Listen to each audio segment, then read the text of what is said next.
सौम्या एक ब्राह्मण कन्या थी जो अत्यंत रूपवती थी। जब वह विवाह के योग्य हुई तो उसका पिता बनवारी लाल अपनी बेटी के लिए सुयोग्य वर देखने लगा। बनवारी लाल अपनी बेटी को देखने जिस किसी भी योग्य व्यक्ति को घर बुलाता तो वह हर किसी को मना कर देती। एक दिन इन सब से परेशान हो सौम्या अपने पिता से बोली, पिताजी तुम यह रोज रोज मुझे देखने के लिए लड़कों को घर बुलाना बंद कर दो। मैं अपनी मर्जी अपनी पसंद से लड़का देखकर विवाह करूंगी। सौम्या बनवारी की इकलौती बेटी होने के कारण उसे बहुत प्यारी थी, इसलिए बिना किसी ना नुक करके वह अपनी बेटी की बात मान लेता है। जिस नगर में बनवारी अपनी बेटी सौम्या के साथ रहता था उस नगर के ऊपर राजा वज्रदेव का शासन था। वज्रदेव बड़ा प्रतापी और हमेशा अपनी प्रजा के हित में सोचने वाला राजा था। कहानी को आगे बढ़ाते हुए दैत्य दंभिकासुर बोला तो विक्रमादित्य एक समय ऐसा आया जब उस नगर में चोरियां होने लगी। धीरे धीरे वह चोरियां इतनी बढ़ गईं कि शायद ही कोई ऐसा दिन हो कि नगर में चोरी ना हो। नगर के वासी आए दिन होने वाली इन चोरियों से बहुत परेशान थे।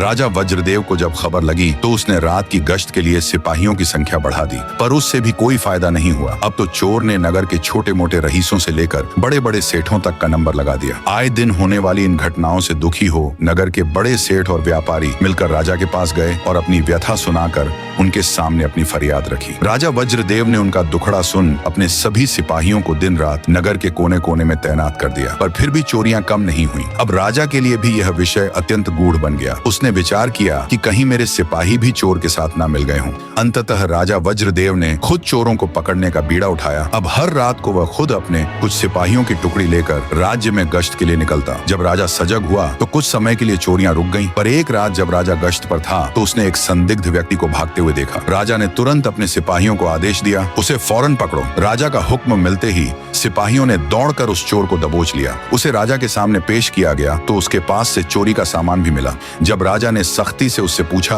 तो उसने चोर होने की बात कबूल ली। राजा ने क्रोधित होते हुए अपने सिपाहियों को आदेश दिया कि इसे कैद खाने में बंद कर दिया जाए। अगले दिन राजा ने पूरे नगर में ढिंढोरा पिटवा दिया कि चोर पकड़ा गया है। कल उसको सारे शहर में घुमाने के बाद फांसी पर लटका दिया जाएगा। चोर के पकड़े जाने के समाचार पर सारे नगर में खुशी का माहौल हो गया। जब उस चोर को नगर परिक्रमा के लिए निकाला गया तो सारा नगर उसे देखने के लिए टूट पड़ा। स्त्रियां अपने घरों के झरोकों और छतों पर आ गईं। आदमी गलियों में अपने अपने घरों के बाहर खड़े हो गए।